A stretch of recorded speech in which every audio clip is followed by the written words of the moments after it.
स्वागत है आप सभी का हमारे एक और नए वीडियो में। आज के इस वीडियो में हम लोग डीयू के अंदर जो आने वाला बीटेक का इंस्टीट्यूट है क्लस्टर इनोवेशन सेंटर, उसके बारे में बात करेंगे कि अगर आपको सीआईसी डीयू में एडमिशन चाहिए तो आप कैसे ले सकते हैं, कितना वर्थ इट है, वहाँ पे आपको बीटेक करना चाहिए कि नहीं करना चाहिए, पूरा एकदम डिटेल में आपको बताएंगे। ठीक है, तो सीआईसी डीयू जो है वहाँ पे आपको एक ही बीटेक का ब्रांच देखने को मिलता है, वो है आपका आईटी एंड मैथमेटिकल इनोवेशन। ठीक है, और ये ब्रांच जो है आपको सुनने में नया लग रहा होगा या फिर अलग लग रहा होगा, बट ये जो है बहुत ही अच्छा एक ब्रांच है। ठीक है, क्योंकि इसमें आपको पैकेजेस वगैरह बहुत ही अच्छे खासे मिल जाते हैं। तो ये जो आपका क्लस्टर इनोवेशन सेंटर है, सबसे बढ़िया चीज़ ये क्यों है, क्योंकि इसमें आपको फीस वगैरह बहुत कम देना पड़ता है। ठीक है, 5,000 रुपये पर सेमेस्टर का फीस है और 12 से 14 लाख का आपका एवरेज पैकेज है, जिसके हिसाब से अगर आपका आरओआई देखा जाए तो ये बहुत ही ज़्यादा अच्छा है। आईआईटी एनआईटी से भी ज़्यादा आपको अच्छा आरओआई यहाँ पे देखने को मिल जाता है। तो इसलिए आपको क्या है कि अगर आपको कम फीस में कहीं पे भी करना है कुछ, तो उसके लिए आपके लिए ये जो सीआईसी डीयू है बहुत अच्छा ऑप्शन हो सकता है। इसका पूरा डिटेल जो है चलिए हम लोग इस वीडियो में जान लेते हैं। तो सबसे पहले हम लोग देखते हैं इसका एडमिशन प्रोसेस कैसा है। तो एडमिशन प्रोसेस जो है इसका सबसे बढ़िया चीज़ ये है कि आपको इसके लिए जेडब्ल्यू मेंस का पेपर जो है नहीं देना है। सीयूटी यूजी 2026 के थ्रू आपको सीआईसी डीयू में एडमिशन जो है वो मिल सकता है। ये सबसे बढ़िया चीज़ है। एलिजिबिलिटी क्राइटेरिया क्या होना चाहिए, एग्जाम जो है आप सीयूटी यूजी अपेयर करना चाहिए। ठीक है, सब्जेक्ट आपका एक लैंग्वेज होना चाहिए, मैथ्स होना चाहिए, साथ में जनरल टेस्ट होना चाहिए। सब्जेक्ट कॉम्बिनेशन थोड़ा सा अजीब है क्योंकि आपका जो जनरली बीटेक कोर्सेज होते हैं उसमें लैंग्वेज वगैरह नहीं पूछा जाता है, बट इसमें आपको पूछा जाएगा। इस चीज़ का ध्यान रखिए कि आपको ये सब्जेक्ट कॉम्बिनेशन को चूज़ करना पड़ेगा। ठीक है, इसके बाद मैथमेटिक्स जो है आपका मैंडेटरी सब्जेक्ट है। अगर आप मैथमेटिक्स नहीं लेते हैं तो आपका एडमिशन जो है यहाँ पे नहीं होगा। ठीक है, तो सीयूटी के सब्जेक्ट में आपको मैथ्स लेना पड़ेगा और साथ में आपका 12 में भी मैथ जो है वो कंपलसरी है। ये दो चीज़ आपको ध्यान में रखना है। बाकी आपका सीट मैट्रिक्स का बात किया जाए तो टोटल सीट्स जो है बस 50 है, इसलिए कंपटीशन थोड़ा सा ज़्यादा हो जाता है क्योंकि जनरल में आपके 20 सीट्स ही बचते हैं। बाकी ओबीसी एसटी ईडब्ल्यूएस ये लोग जो है कंबाइंड मिला के 30 सीट्स इनके लिए रिजर्व्ड है। तो अगर आप जनरल कैंडिडेट है तो आपके पास बस 20 सीट्स है, तो ये जो है काफ़ी ज़्यादा टफ हो जाता है आपको यहाँ पे एडमिशन लेना। ठीक है, यहाँ पे अगर आपको एडमिशन लेना है तो थोड़ा सा आपको ज़्यादा मेहनत करना पड़ जाएगा। ठीक है, इस चीज़ का आपको ध्यान रखना है। करिकुलम का बात किया जाए बहुत ही यूनिक है इनका। ठीक है, कि कोई भी बीटेक सीएससी कोर्स वगैरह आपको यहाँ पे नहीं देखने को मिलता है। यहाँ पे आपको direct BTech in information technology and mathematical innovation जो है देखने को मिल जाता है, जो कि आपका मैथमेटिक्स एल्गोरिदम इन सब चीज़ों पे फोकस करता है और बस कोडिंग सिंटैक्स इन सब चीज़ों पे फोकस नहीं करता है। तो इस चीज़ का आपको ध्यान रखना है। ठीक है, कोई भी डिपार्टमेंट नहीं है, मैकेनिकल सिविल इलेक्ट्रिकल कुछ भी डिपार्टमेंट नहीं है।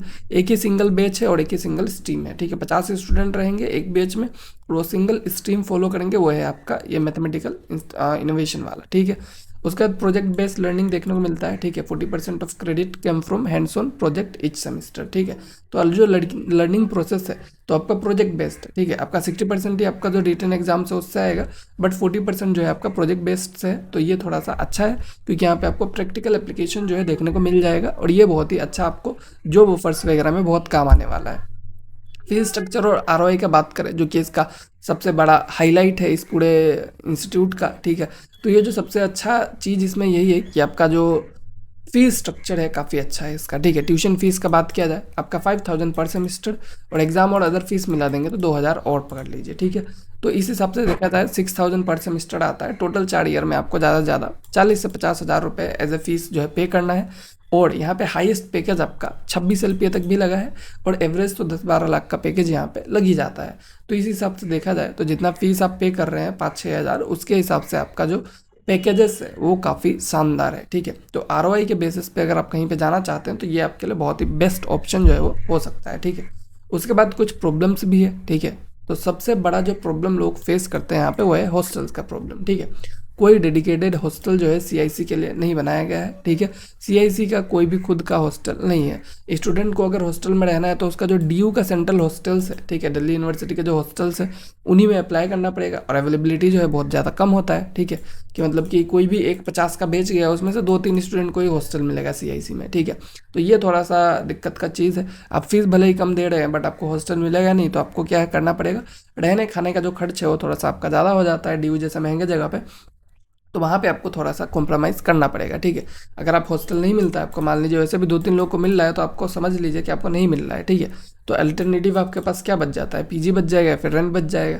तो इन सब में आपका कॉस्ट जो है 8 से 15 हज़ार इस एरिया में आपका जनरली देखा जाता है। ठीक है, अगर आप अच्छा खासा रूम लेने जाएंगे तो आपका जो कॉस्ट है लिविंग कॉस्ट बहुत ज़्यादा, मतलब 4-5 लाख बढ़ा देता है तो इन सब चीज़ों पे आपको थोड़ा सा ध्यान देना पड़ेगा कि आपका लिविंग कॉस्ट थोड़ा सा ज़्यादा रहेगा यहाँ पे अगर आपको हॉस्टल नहीं मिलता है, ठीक है। बाकी उसके बाद अगर बात किया जाए प्लेसमेंट वगैरह का, ठीक है, तो जो CIC है तो इसमें मतलब क्या है, एवरेज पैकेज आपको 10 से 12 लाख का है। और मेन चीज़ है कंपनीज कौन आते हैं, जोमेटो, पेटीएम, ये सब जो है आपके आ जाते हैं, ठीक है। और सबसे बड़ी चीज़ ये है कि यहाँ पे कोई प्लेसमेंट सेल ही नहीं है, ठीक है। प्लेसमेंट सेल नाम का कोई चीज़ यहाँ पे नहीं है। जो भी आपका प्लेसमेंट वगैरह होता है वो एलुमनी नेटवर्क और इनोवेशन सेल के थ्रू होता है। स्टूडेंट जो है इसी को चलाते हैं, ठीक है। इनका जो प्लेसमेंट हो स्टूडेंट के बेसिस पे ही हो जाता है, कोई प्लेसमेंट सेल इसमें नहीं है। तो ये भी एक ड्रॉबैक है कि आपको यहाँ पे प्लेसमेंट सेल देखने को नहीं मिलेगा, ठीक है। और ज़्यादातर जो स्टूडेंट है वो लोग क्या करते हैं, वो लोग अपना कुछ अलग अलग काम पे चले जाते हैं। जनरली पैकेज वगैरह बहुत लोग प्रेफर नहीं भी करते हैं, ठीक है। करियर पास क्या है, डाटा साइंस, AI, इन सब चीज़ों में लोग जो है जा सकते हैं, ठीक है। डाटा साइंटिस्ट वगैरह बनते हैं, स्टार्टअप्स वगैरह होता है, और बहुत सारे लोग जो है वो हायर स्टडीज़ लाइक PhD वगैरह इन सब में भी चले जाते हैं, ठीक है। तो ये सब थोड़ा सा आपको देखने को मिल जाएगा कि प्लेसमेंट सेल इसमें नहीं है। फाइनली अगर मैं बताऊं कि आपको चूज़ करना चाहिए कि नहीं करना चाहिए CIC DU, तो उसके लिए मैं यही कहूँगा कि अगर आपको मैथ्स अच्छा लगता है, लॉजिक अच्छा लगता है, आप जाइए, ठीक है। आपको ROI फोकस्ड कॉलेज चाहिए, डिग्री चाहिए, तो उसके लिए भी आप जा सकते हैं। और साथ में अगर आपको DU का नॉर्थ कैंपस का एक्सपोजर चाहिए तो उसके लिए भी आप यहाँ पे जा सकते हैं।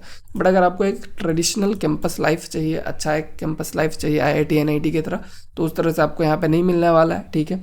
और आपको मतलब मैथ से उतना प्यार नहीं है, आपको बस कोडिंग करना वगैरह ये सब मज़ा आता है, तो फिर आप यहाँ पे मत जाइए, आपको बहुत ज़्यादा दिक्कत हो जाएगा, ठीक है। और अगर आपको हॉस्टल लाइफ चाहिए, हॉस्टल चाहिए गारंटेड, ठीक है, तो उसके लिए भी आप जो है यहाँ पे नहीं जा सकते हैं। तो इन सब चीज़ों का आपको थोड़ा सा ध्यान रखना है। उसके बाद जो फाइनल डिसीजन है वो आप ले सकते हैं। Thank you.